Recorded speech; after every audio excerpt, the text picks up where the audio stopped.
ہے سب احباب خیریت سے ہوں گے. 2 منٹ انتظار کرتے ہیں بس, جو ساتھی اگر کسی اور نے جوائن کرنا ہوا پھر اس کے بعد اسٹارٹ کرتے ہیں انشاءاللہ.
شروع کریں.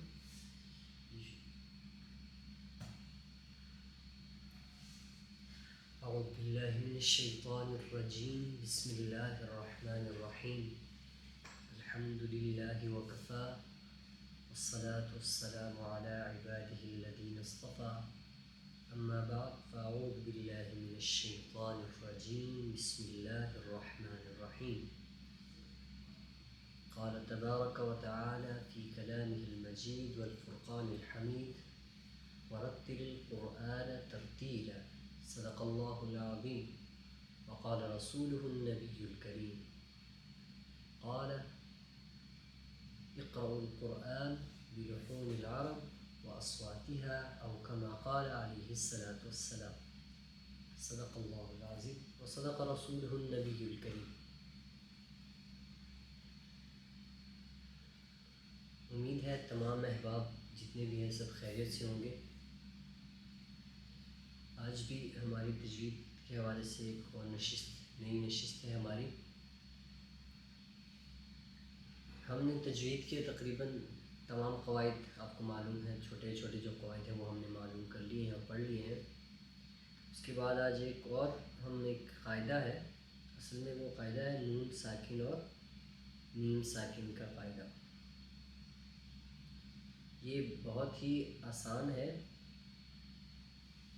کیونکہ نون ساکن اور میم ساکن کے قاعدہ جو ہے, مطلب ایک قاعدہ اصل میں قانون کو کہتے ہیں, ایک لا جیسے کہتے ہیں, مطلب اس کا لحاظ رکھتے ہوئے ہم نے یہ نون ساکن اور میم ساکن کو پڑھنا ہے.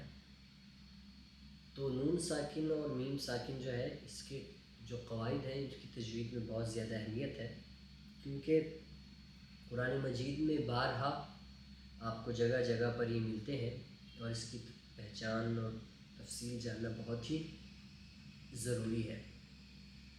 سب سے پہلے تو یہ کہ نون ساکن اور میم ساکن کسے کہتے ہیں. تو آپ کو معلوم ہوگا کہ ساکن کی ایک خاص علامت ہوتی ہے جو کہ حروف کے اوپر ہوتی ہے بصورت دال, یعنی دال کی طرح ہی ایک علامت ہوتی ہے جو حروف کے اوپر ہوتی ہے. یعنی وہ حرف جس کے اوپر کوئی اعراب نہ ہو, یعنی زبر زیر یا پیش نہ ہو, تو اس کے اوپر کیا ہوتی ہے, ایک علامت ہوتی ہے دال کی شکل کی طرح. اس کو ساکن یعنی جزم کی علامت بھی کہا جاتا ہے. ساکن مطلب ٹھہرا ہوا, ساکن اردو میں بھی یہ مستعمل ہے لفظ ساکن مطلب ٹھہرا ہوا. تو وہ حروف جن پر کوئی زبر زیر یا پیش نہ ہو اس کو ساکن کہتے ہیں, اور اس کی جو علامت ہے وہ آپ نے بارہا دیکھی ہوگی, اور اس کو جزم کہتے ہیں. اور تنوین کا تو آپ کو معلوم ہے, جیسے کہ ہم نے پڑھے تھے کہ حرکات ہوتے ہیں زبر زیر اور پیش, یعنی ایک زبر ایک زیر اور ایک پیش ہو تو ان کو حرکت کہتے ہیں. تو اسی طرح اگر 2 زبر 2 زیر اور 2 پیش ہو تو ان کو تنوین کہتے ہیں. یعنی 2 زبر 2 زیر, جیسے با زبر با ہے تو پھر با 2 زبر بن بن بن. تو اب نون ساکن اور تنوین یعنی ایسا نون جس کے اوپر کوئی اعراب نہ ہو, اور تنوین یعنی 2 زبر ہوں 2 زیر ہو اور 2 پیش ہو, ان کے جو قواعد ہیں ان کو آج ہم پڑھنے کی کوشش کرتے ہیں جتنا بھی ہو سکے. تو سب سے جو پہلی چیز ہے وہ یہ ہے کہ جب نون ساکن یا تنوین کے بعد کوئی حرف آ جائے تو اس حرف کی پھر 4 حالتیں ہوتی ہیں، مطلب 4 صورتیں ہوتی ہیں کہ اس کو 4 صورتوں میں ہم پڑھ سکتے ہیں۔ بہت ہی آسان ہے سننے میں، 4 اب مشکل لگ رہا ہے لیکن یہ بہت ہی آسان ہے اور آپ کو اکثر تو آتی ہی ہیں، لیکن ہم بس یہ کریں گے کہ اس کو دہرائیں گے۔ 4 حالتیں ہوتی ہیں۔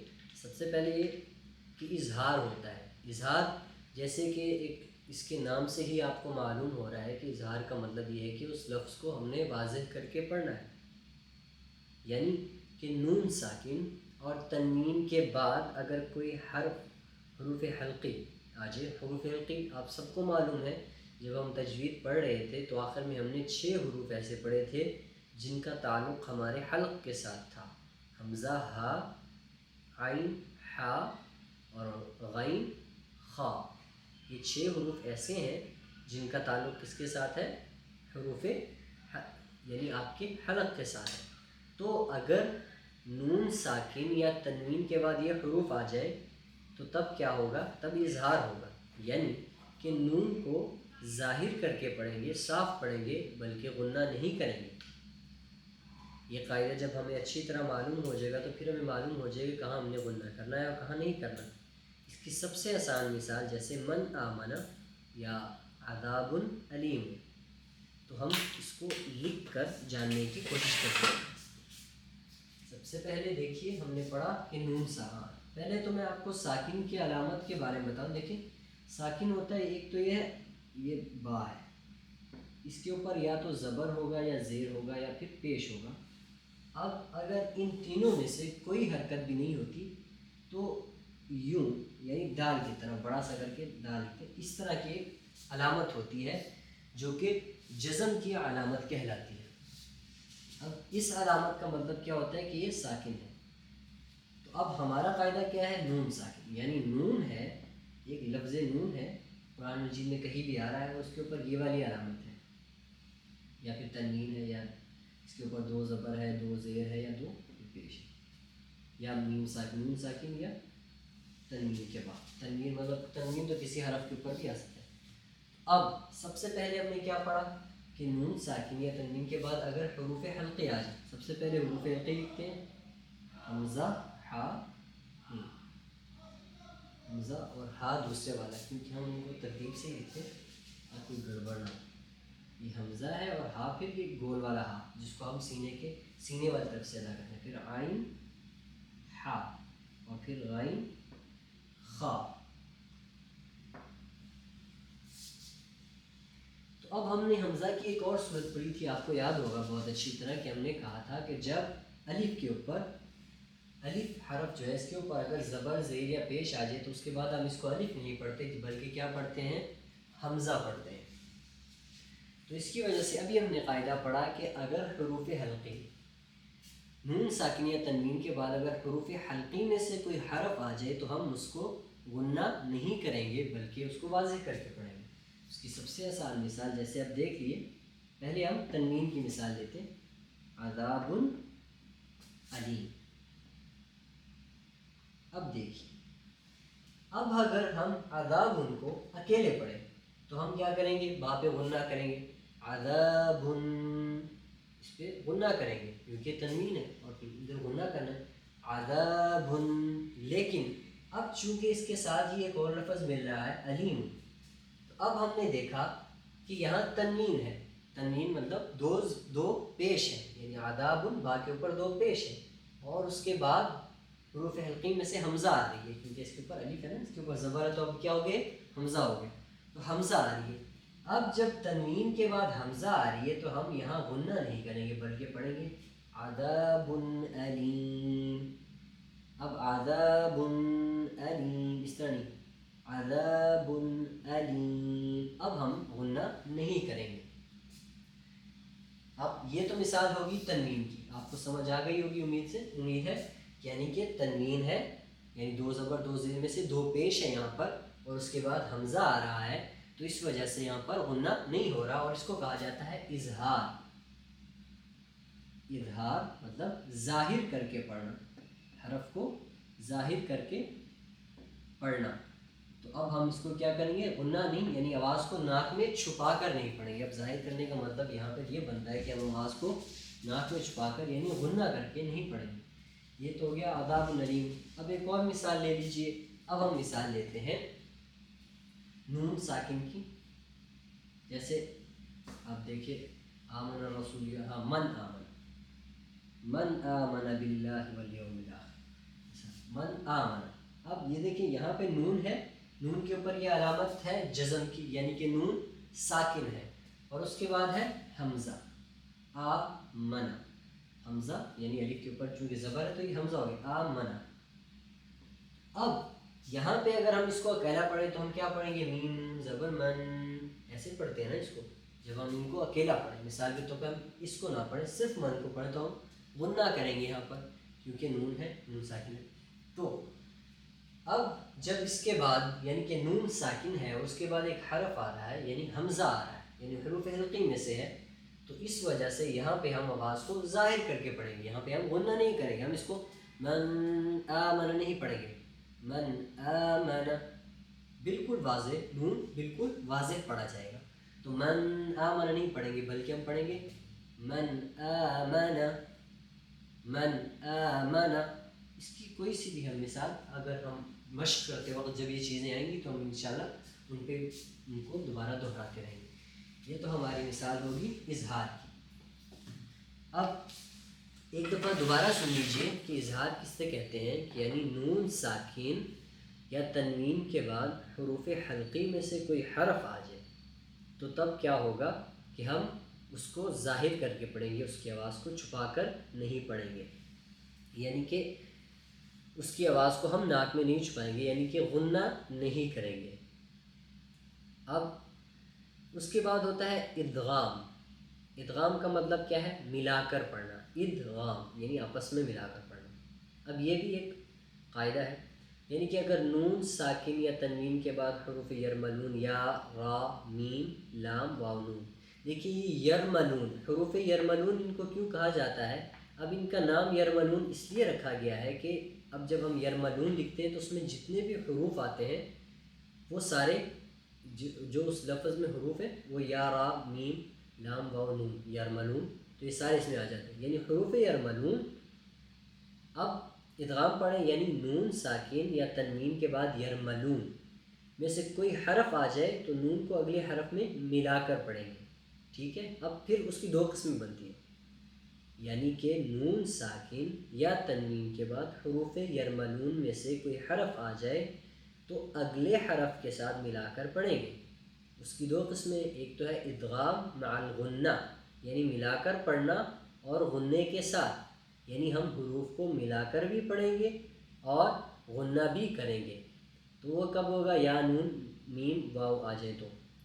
اور اگر ادغام بلا غنہ کیا ہوگا؟ یعنی جب لام اور را جائے تو یہ لام اور را میں پھر غنہ ہم کر نہیں سکتے نا، تو اس وقت کیا ہوگا؟ غنہ نہیں کریں گے، اور اس کے علاوہ جن حروف پہ غنہ ہوتا ہے وہاں ہم غنہ کر کے پڑھیں گے۔ دو قسمیں ہیں، وہ بالکل ایسے حروف سے آپ کو معلوم ہو جاتا ہے کہاں غنہ کرنا ہے اور کہاں نہیں کرنا۔ تو ادغام مع الغنہ اور ادغام بلا غنہ، یعنی پہلا تو ہم نے قاعدہ پڑھا اظہار، یعنی حروف کو ہم ظاہر کر کے کب پڑھیں گے؟ جب حروف حلقی، جب نون ساکن یا تنوین کے بعد حروف حلقی میں سے کوئی حرف آ جائے تو ہم کیا کریں گے؟ حروف کو اس کو ظاہر کر کے پڑھیں گے، جیسے من آمن اور عذاب علیم، عذاب علیم، یہاں پر ہم عذاب علیم اس طرح نہیں پڑھیں گے، اور یہاں من آمن بھی نہیں پڑھیں گے، من آمن، من آمن۔ اور اب ہم پڑھتے ہیں ادغام۔ ادغام کا کیا مطلب ہے؟ ملا کر پڑھنا، یعنی نون ساکن اور تنوین کے بعد حروف یرملون میں سے کوئی حرف آ جائے تو اس کو اگلے حرف کے ساتھ ملا کر پڑھیں گے، جیسے اگلے حرف کے ساتھ ملا کر پڑھیں گے۔ اس کی دو قسمیں، یا تو ہم اس پہ غنہ کریں گے، اگر غنہ ہوتا ہے تو غنہ کریں گے، اگر غنہ نہیں ہوتا تو پھر ہم غنہ نہیں کریں گے، جیسے مثال کے طور پہ من یقول، من یقول۔ اب ہم اس کو لکھ کے جب پڑھیں گے انشاءاللہ یہ آپ کو سمجھ میں آ جائے گا، جیسے من ربک، من ربک، من ربک ہوتا ہے نا اصل میں۔ تو اب ہم اس کو پڑھنے کی کوشش کرتے ہیں، لکھ کے آپ کو بتاتے ہیں۔ ادغام بہت ہی آسان ہے، یعنی حروف نون ساکن اور تنوین، دو زبر دو زیر اور دو پیش کے بعد کیا آ جائے؟ حروف یرملون میں سے کوئی حرف آ جائے تو سب سے پہلے ہم نے کیا کرنا ہے؟ تو ہم اس کیا کریں گے؟ اگلے حرف کے ساتھ ملا کر پڑھیں گے، یس اب دیکھیے یہ ہے من یقول، یقول من، تو اب یا کے اوپر جو تشدید ہوتی ہے، تو اب ہم نے اس کو کیا پڑھنا ہے، اب دیکھیے نہیں ہاں یہ تو تشدید نہیں ہوگی، یہ نون ساکن ہے، نون ساکن کے بعد ایک حرف ہے جو کہ کیا حروف یرملون میں سے، یعنی دیکھیے اب یہ یرملون دیکھیے، یا را میم لام واو اور نون، اس کا نام یرملون اسی لیے رکھا گیا ہے کہ ان حروف کو یاد کرنے میں ہمارے لیے آسانی ہو۔ تو اب جب نون ساکن اور تنوین کے بعد یہ حروف جو کہ 6 حروف ہے، یہ حروف میں سے کوئی حرف آ جائے تو اس کی 2 صورتیں، یا تو غنہ کر کے پڑھیں گے، غنہ کر کے کب پڑھیں گے، بہت ہی آسان بات ہے کہ جہاں غنہ ہوتا ہے جن حروف پہ یہاں پہ غنہ کریں گے، اور لام اور را پہ نہیں ہوتا تو پھر وہاں پہ ہم غنہ نہیں کریں گے۔ اب یہاں دیکھیے کہ میم نون ساکن ہے، من ہے، اور اس کے بعد یا آ رہا ہے، اور یا حروف یرملون میں سے، تو اب ہم کیا کریں گے، اس نون کو یا کے ساتھ ملا کر پڑھیں گے، اور ان میں من، اب اس کو ہم من نہیں پڑھیں گے، مئی پڑھیں گے، میم اور یا پڑھیں گے۔ مثال کے طور پہ اب ہم یہاں نون ساکن کو اس کو خود نہیں پڑھیں گے، جبکہ اگلے حرف کے ساتھ ملا کر وہ حرف پڑھیں گے، من یقول، اب من یقول نہیں پڑھیں گے، تو ہم پڑھیں گے من یقول، یہاں پہ ہم غنہ بھی ہوگا چونکہ، لیکن ہم غنہ پڑھتے وقت بھی نون کی آواز علیحدہ نہیں کریں گے، من یقول، من یقول، من ہاں من یقول، جی یہ تو ہو گیا حروف یرملون میں سے جہاں پہ غنہ ہوتا ہے، اس کی مثال ہوگی۔ اب اسی طرح مثال کے طور پہ کوئی اور ہے، ہاں اب دیکھیے من ربک،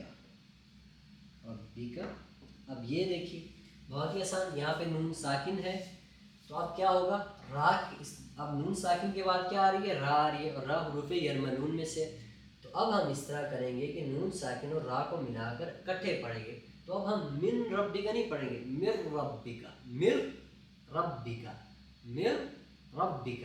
میم کو را کے ساتھ ملا کے پڑھیں گے، مر ربک، اب اس کو یہ تو ایسے ایک، لیکن ہم اس کو پڑھتے وقت ایسے پڑھیں گے، مر ربک، ایسے نون کو بالکل یہاں سے غائب کر دیں گے۔ تو یہ بہت، ادغام کا مطلب کیا ہوتا ہے، ادغام کا مطلب ہوتا ہے ملانا، یعنی حروف کو اگلے حرف کے ساتھ ملانا، یعنی نون ساکن اور تنوین کے بعد حروف یرملون میں سے کوئی حرف آ جائے تو اس نون ساکن یا تنوین کو اگلے حرف کے ساتھ ملا کر ہم پڑھیں گے، اور اس کے پڑھنے کی 2 صورتیں، یا تو غنہ ہوگا یا پھر غنہ نہیں ہوگا، جیسے مر ربک میں را ہے اور لام، ان میں غنہ نہیں ہوتا تو را پہ غنہ نہیں ہو رہا، جبکہ من یقول جب ہم نے پڑھا تو من، یہاں پہ نون یا پہ غنہ ہو رہا ہے، تو پھر ہم یہاں پہ کیا غنہ کریں گے، صرف 2 حروف ہے جہاں پہ غنہ نہیں ہوتے، لام اور را۔ تو یہ ہوگی ہماری دوسری قسم، یعنی نون ساکن اور تنوین کے بعد اگر حروف یرملون میں سے کوئی حرف آ جائے تو اس کو پھر کیا کریں گے، ہم ملا کر پڑھیں گے، یعنی آنے والے لفظ جو اس سے اگلا لفظ ہے اس کے ساتھ ہم ملا کے پڑھیں گے، تو پھر اس کی 2 صورتیں، ادغام مع الغنہ ہوگا یا پھر ادغام بلا غنہ ہوگا، اور غنے کے بغیر کب ہوگا، وہ 2 صورت بہت ہی آسان بات ہے بھائی، لام اور را میں غنہ نہیں ہوتا تو لام اور را میں نہیں ہوگا، باقی جو حروف ہیں 4 حروف ان میں ہم غنہ کریں گے، جیسے مر ربک، اصل میں مر ربک نہیں پڑھیں گے کیونکہ یہاں غنہ نہیں ہوتا، را آ رہا ہے، اور جیسے من یقول میں اس کو من یقول نہیں پڑھیں گے، من یقول غنہ کریں گے۔ اب ایک اور نون ساکن اور تنوین کی ایک اور صورت ہے، اس کو کہتے ہیں اقلاب، اقلاب قلب سے ہے، یعنی پھیرنا، بدل دینا، اقلاب کا مطلب کیا ہوتا ہے، بدل دینا، یعنی حروف کو ان کی جو آواز ہے اس کی حیت ہے اس کو بدل دینا۔ اب یہ بہت ہی آسان ہے، یعنی کہ حروف نون ساکن اور تنوین کے بعد اگر حرف با آ جائے، صرف ایک لفظ یعنی با آ جائے تو ہم کیا کریں گے، اقلاب کریں گے۔ اقلاب کا کیا مطلب، اس حرف کو ہم بدل کے پڑھیں گے، جیسے با یرملون کے مثال کے طور پہ با آ جاتا ہے، اس کی مثال کیسے لیں گے، کوئی سی بھی مثال لے لیں، نون کی آواز کو ہم کیا کریں گے، میم کی آواز سے بدل دیں گے، جیسے با ہے، مثال کے ہاں میم با بھی آ جائے۔ اصل میں آپ قرآن مجید میں دیکھیں گے کہ ایک چھوٹی سی نون لکھی ہوتی ہے، آپ کو چھوٹی سی نون لکھی ہوئی، میم لکھی ہوئی نظر آئے گی بعض حروف کے اوپر چھوٹا سا کر کے، تو بندہ پریشان ہو جاتا ہے کہ اب اس کو کیا پڑھنا ہے، تو اس کو ہم نے بدل پڑھنا ہے، اقلاب کرنا ہے۔ اقلاب کا مطلب کیا ہے کہ نون ساکن اگر یا تنوین کے بعد با آ جائے، جب بھی با آتا ہے نون ساکن اور تنوین کے بعد، ہم نے اس کو میم کے ساتھ بدل کے پڑھنا ہے۔ اس کی مثال جیسے ہم نے پڑھا من بعدی، من بعدی اصل میں یہ ہوتا ہے من بعدی، من بعدی، میم نون سے من اور پھر بعدی ہوتا ہے۔ تو اب دیکھیے کہ یہاں نون ساکن ہے اور اس کے بعد با آ رہا ہے، یا پھر کوئی تنوین کی کوئی مثال لے لیں، کوئی کرام بررا، نہیں اس میں نہیں ہوتا، اس طرح کوئی سی مثال اگر آپ کے ذہن میں آتی ہے تنوین کی تو وہ بھی نام لے سکتے ہیں۔ یعنی تنوین یا نون ساکن کے بعد اگر حرف با آ جائے تو پھر کیا ہوگا، اس با کو ہم میم سے بدل دیں گے۔ جیسے من بعدی کو ہم مم بعدی پڑھیں گے، جو من بعدی ہے اس کو ہم کیا کریں گے، مم بعدی پڑھیں گے۔ تو اب اس کی مثال جیسے آپ نے جان لی ہے، لیکن اگر آپ کہتے ہیں تو میں لکھ بھی دیتا ہوں۔ جیسے مثال کے طور پہ دیکھیے کہ من بعدی، یہ بعدی ہے، اب نون ساکن ہے اور اس کے بعد حرف با آ رہا ہے، تو اب اس با کو ہم کیا کریں گے، میم سے بدل دیں گے، تو یہ ہو جائے گا من بعدی۔ یہ اب پھر من بعدی نہیں ہو جائے گا، یہ بن جائے گا من بعدی، من بعدی۔ بہت ہی آسان یہ بھی، یعنی نون ساکن یا تنوین کے بعد حرف با آ جائے تو اس با کو ہم نے کیا کرنا ہے، میم سے بدلنا ہے۔ اور اس کی قرآن مجید میں آپ کو بہت سی قرآن مجید میں کیا ہوتا ہے، ایک چھوٹا سا میم لکھا ہوا آپ کو حروف کے اوپر نظر آ جاتا ہے۔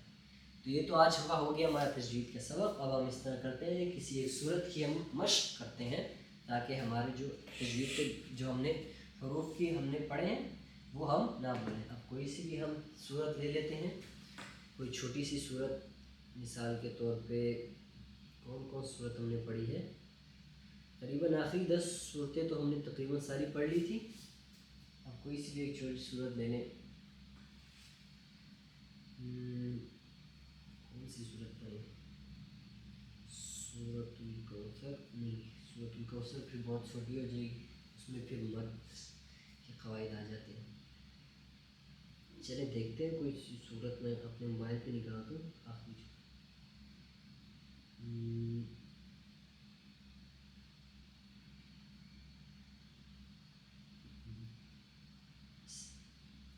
لإيلاف قریش ہم نے پڑھا تھا کہ نہیں پڑھا تھا، یہ سورۃ النصر نا، اذا جاء نصر اللہ، یہ بہت ہی آسان صورت ہے، اس کی مشق کرتے ہیں۔ سورۃ النصر مشہور صورت ہے، اذا جاء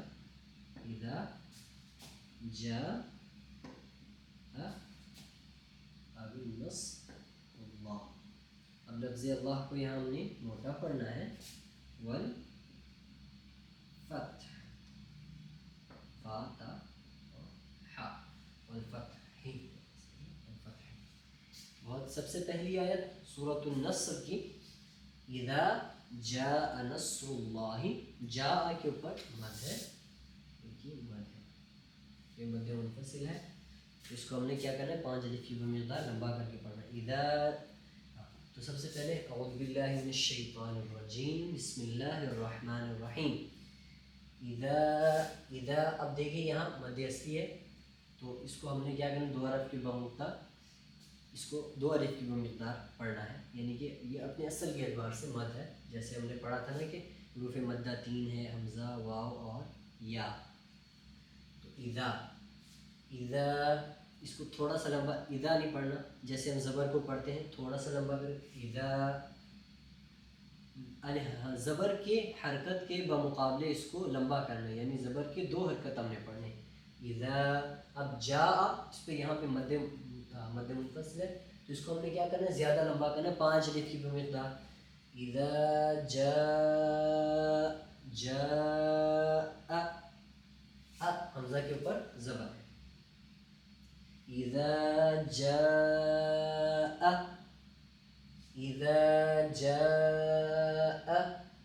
نصر اللہ، را بھی موٹا پڑھنا ہے، اور لفظ اللہ تو موٹا ہی پڑھنا ہے ہم نے، کیونکہ اگر زیر ہوتی تب ہم باریک پڑھتے، اللہ لام کے اوپر فتحہ ہے.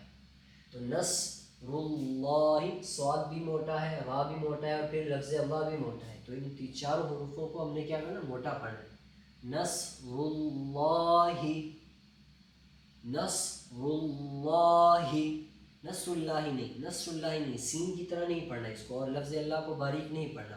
نصر اللہ، نصر اللہ اذا جا کو لمبا 5 الف کی مقدار آپ انگلیوں پر بھی گن سکتے ہیں، ایسے انگلیوں کو بند کریں یا پھر انگلیوں کو کھولیں، کوئی سی بھی صورت جو آپ کے آسان لگے. اذا جاء نصر اللہ، نصر اللہ والفتح. ہا کی آواز، ہا پہ وقف ہو رہا ہے تو آپ کی ہا کی آواز نکلے، ہا پورا ادا نہیں ہوگا لیکن صرف ہا وقف. والفتح، لیکن اگر آپ اس کو پڑھتے ہیں والفتح، ہا کو پھر بہت وضاحت کے ساتھ، والفتح، والفتح اذا جاء نصر اللہ والفتح، والفتح. فاتا یہ بہت ہی باریک آسانی سے پڑھے جانے والی نرمی سے، جبکہ ہا کا حروف حلقی ہے، آپ کے درمیانے حلق سے نکلتا ہے. اذا جاء نصر اللہ، لفظ اللہ کے لام کو موٹا پڑھنا ہے. اللہ، ہا یہ ہا نہیں ہے. اذا جاء نصر اللہ نہیں، ہی ہا جو آپ کے سینے کی طرف سے ادا ہوتا ہے. اذا جاء نصر اللہ والفتح، والفتح، والفتح. بہت ہی اچھی صورت. یہ بہت ہی اس آیت کی شان نزول میں بھی ایک بہت ہی مزیدار واقعہ ہے، وہ بھی میں آپ کے ساتھ شیئر کروں گا. یعنی اس کی جو شان نزول ہے، یعنی جب یہ صورت نازل ہوئی تھی تو اس کے بارے میں وہ انشاءاللہ ماخر میں وہ بھی میں آپ کو بتاتا ہوں. تو دوسری ہے ورأیت الناس، ورأیت الناس، بہت ہی آسان. ورأیت الناس یدخلون. اب چونکہ ہماری بہت ہی آسان ہو چکی ہیں، اکثر چیزیں ہم نے پڑھی فی ورأیت الناس فی دین اللہ. اب فی دین اللہ، دین اللہ، لفظ اللہ کو یہاں نہیں پڑھنا ہے کیونکہ افواج، افواجن، یہ جن ہے، چونکہ وقف کر رہے ہیں تو اب اس وجہ سے ہم اس کو جا پڑھیں گے، جا پڑھیں گے. مثال جب بھی وقف کرتے ہیں آخری حرف کو تو پھر اس کو نون ساکن اور جو تنوین ہے وہ ساقط ہو جاتی ہے. ورأیت الناس بہت ہی آسان. ورأیت الناس، را باریک، یہاں پہ ورا، را بہت موٹا نہیں پڑھنا، ورا نہیں پڑھنا. ورا ای، حمزہ یا زبر ای. یہ حروف کون سے حروف میں سے، ایک تو حروف مدہ ہوتے ہیں، ایک حروف لین ہوتے ہیں. آپ کو یاد ہوگا یا اور وا ہوتے ہیں، او ای. تو ان کو ہم نے کیا پڑھنا ہے، نرمی کے ساتھ پڑھنا ہے، جھٹکے دیے بجائے. ای، ورا ای، اور ای نہیں، ای ای. ورأیت الناس، دیکھیں اب نون کے اوپر غنہ ہو رہا ہے. نون کی آواز کو آپ نے اپنی ناک میں چھپانا ہے. ورأیت الناس، ورأیت الناس. ید، دال کے اوپر قلقلہ ہوگا. قلقلہ کے بارے میں بھی آپ کو معلوم ہے، ہم نے پڑھا تھا، یعنی آواز کو جھٹکا دے کر پڑھنا. قا، قا، با، جیم اور دال، یہ حروف ہے جہاں پر قلقلہ ہوتا ہے، یعنی آواز کو ہم جھٹکا دیں گے. ید، لیکن کب، جب وقف کی صورت ہو یا ساکن ہو. ید، ید، یدخلون، یدخلون، یدخلون نہیں، ید، دال کے اوپر وقف جھٹکا دیں. یدخلون، یدخلون. خلو، لام واو پیش، لو واو مدہ، تو اس کو لمبا کریں گے دوسری وجہ. لون، یدخلون، بہت لمبا نہیں کرنا کیونکہ یہ حروف مد اصلی ہے، تو اس کو 2 الف کی مقدار، 2 الف کی مقدار. یدخلون فی دین اللہ، دین اللہ. لفظ اللہ کو یہاں باریک پڑھنا، موٹن، اللہ، دین اللہ نہیں پڑھنا، لا ہے. افواجا یا افواجن. اگر جن پڑھیں گے تو پھر غنہ پڑھنا ہے، اگر غنہ نہیں آپ اس پہ وقف کرتے ہیں تو افواجا پڑھیں گے، یعنی نون ساکن تنوین ساقط ہو جائے گی. افواجا افواجا. ید ید دال پہ قلقلہ. يدخلون في دين الله في دين الله أفواجا أفواجا واو کو لمبا جا پھر جا یا جن. افواجا پھر جا کو بھی لمبا پڑھنا ہے چونکہ الف مدہ ہے دونوں صورتوں میں. وَرَأَيْتَ النَّاسَ يَدْخُلُونَ فِي دِينِ اللَّهِ أَفْوَاجًا. اس کو فی کو بھی ہم اس وجہ سے تھوڑا سا لمبا کر رہے ہیں کیونکہ یہ پھر یائے مدہ ہے، یا سے پہلے زیر آ رہی ہے، یا سے پہلے ایک حرف ہے اس کے نیچے زیر ہے، تو پھر یہ یائے مدہ ہوگی نا، اس کو تھوڑا سا لمبا. تو یائے مدہ اور یہ ہے، یہ یائے مدہ اور یائے لین وغیرہ حروف لین اور حروف مدہ یہ بہت زیادہ استعمال ہوتے ہیں، تو اس کی وجہ سے آپ کو پتہ لگتا ہے کہ کہاں پہ حروف کو ہمیں تھوڑا سا لمبا کرنا ہے، تھوڑا سا آہستہ پڑھنا ہے. يدخلون في دين الله أفواجا أفواجا. فسبح بحمد ربك واستغفر. فسبح بحمد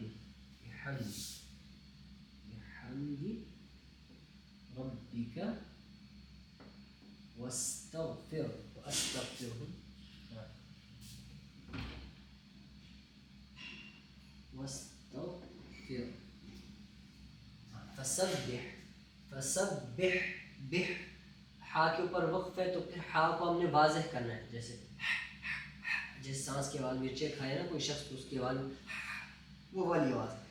فسبح فسبح نہیں پڑھنا، ہا والی وہ دوسری والا ہا نہیں پڑھنا، یہ ہا ہا جو آپ کے حلق کے درمیان سے ادا ہوتا ہے. فسبح فسبح بحمد بحمد ہا پہ اوپر بہت زیادہ زور، دونوں ہا آ رہے ہیں.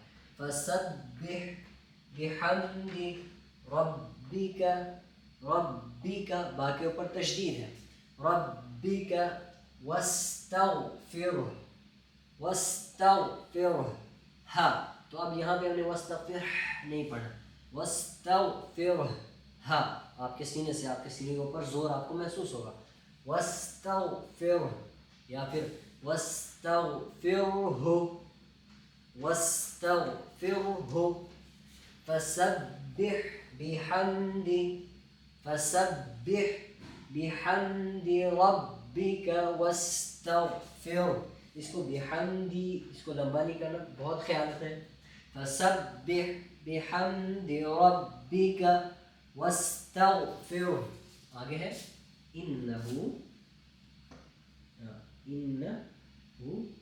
کان توابا. توابا یا اس کو پڑھیں یا توابا، اگر وقف کریں گے تو پھر توابا پڑھیں گے، اور اگر وقف نہیں کریں گے تو توابا. انہو نون کے اوپر غنہ، انہو نہیں انہو کان کان کان کے الف مدہ تو اس کو تھوڑا سا لمبا، کان نہیں کان تھوڑا سا لمبا. انہو کان توابا. تو آپ کے ہونٹ گول ہونے چاہیے، واو کی آواز واضح، واو کی جو واو کا جو مخرج ہے واضح ہونا چاہیے. انہو کان توابا. اگر وقف کریں گے تو غنہ کریں گے، نہیں تو توابا توابا.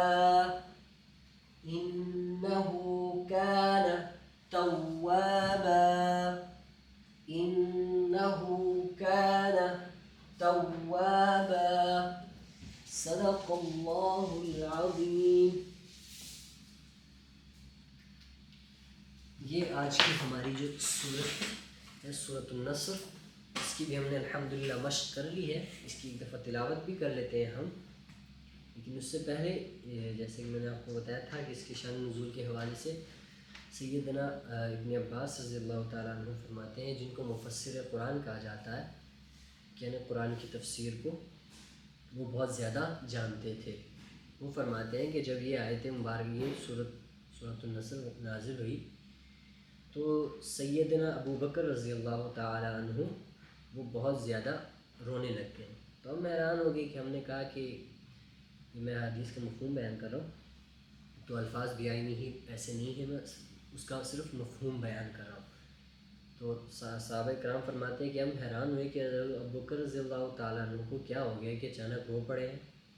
تو اصل میں اس صورت کے نزول کے تقریباً کچھ مہینے بعد یا کچھ مہینے بعد قریباً رسول اللہ صلی اللہ علیہ وسلم کا وصال مبارک ہو چکا تھا، یعنی وہ آپ رسول اللہ صلی اللہ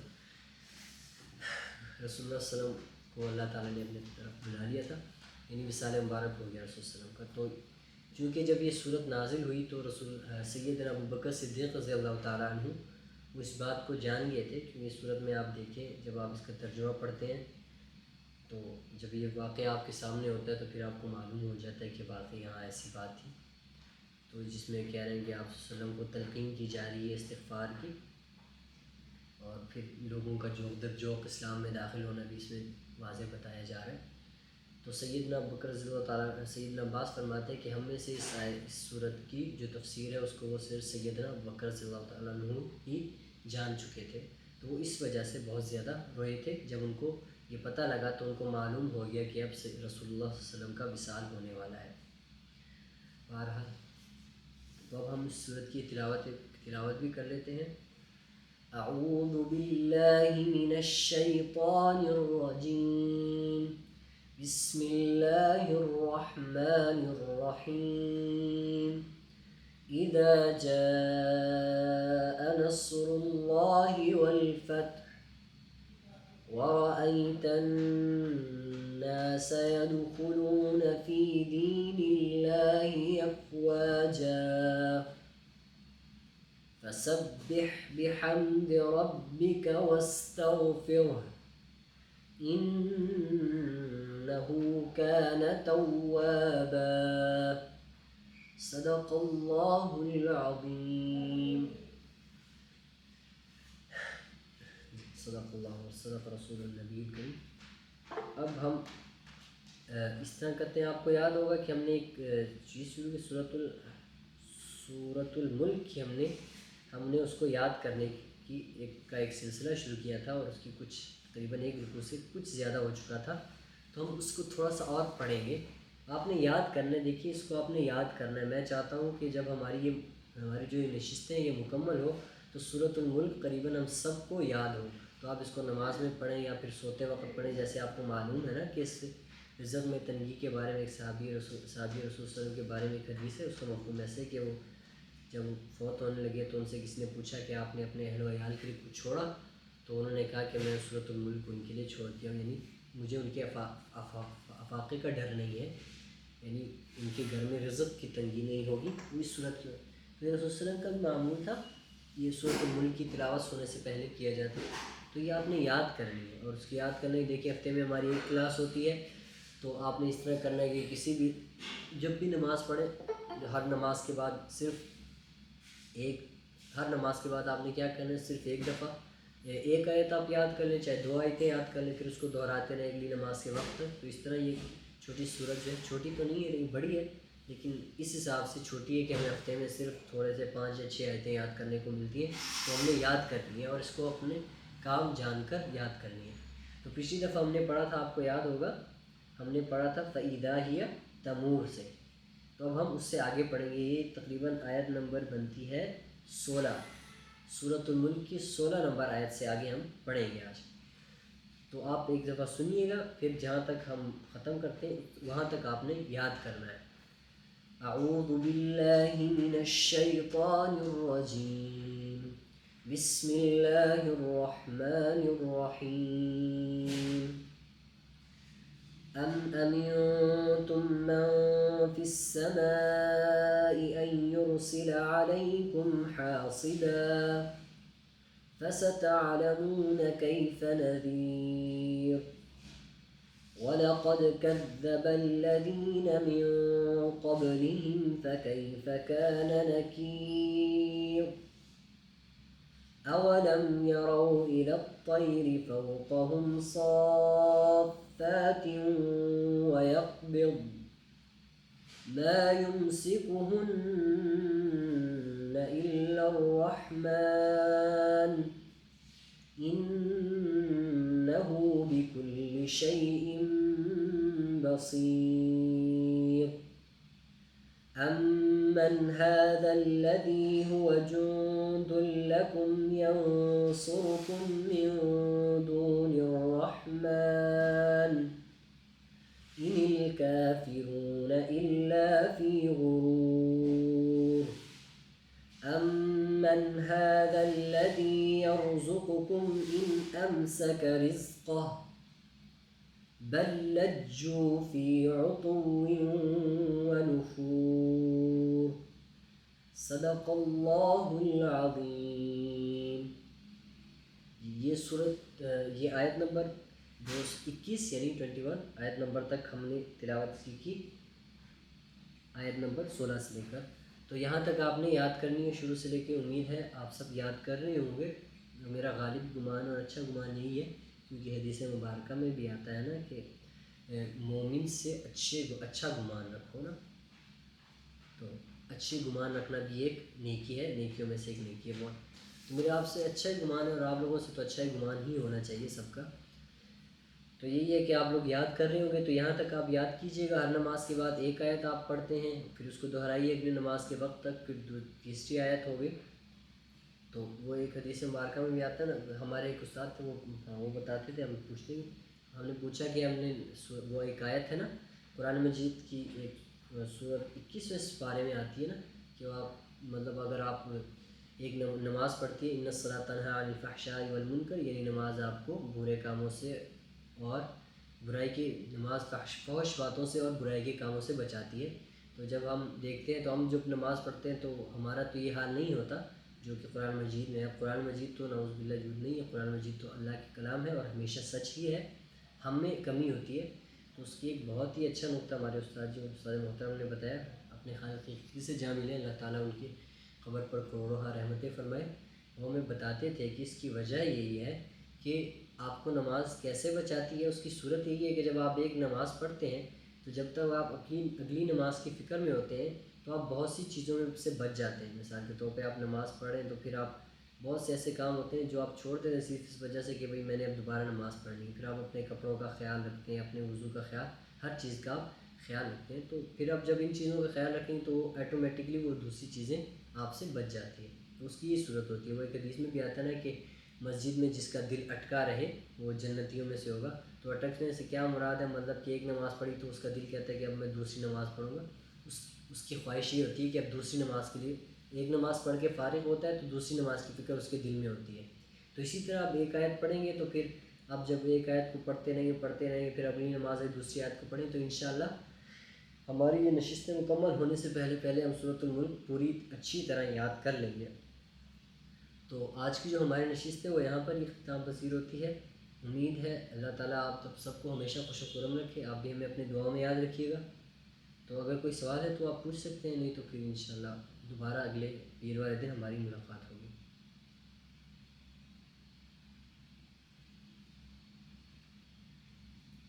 چلے اللہ حافظ.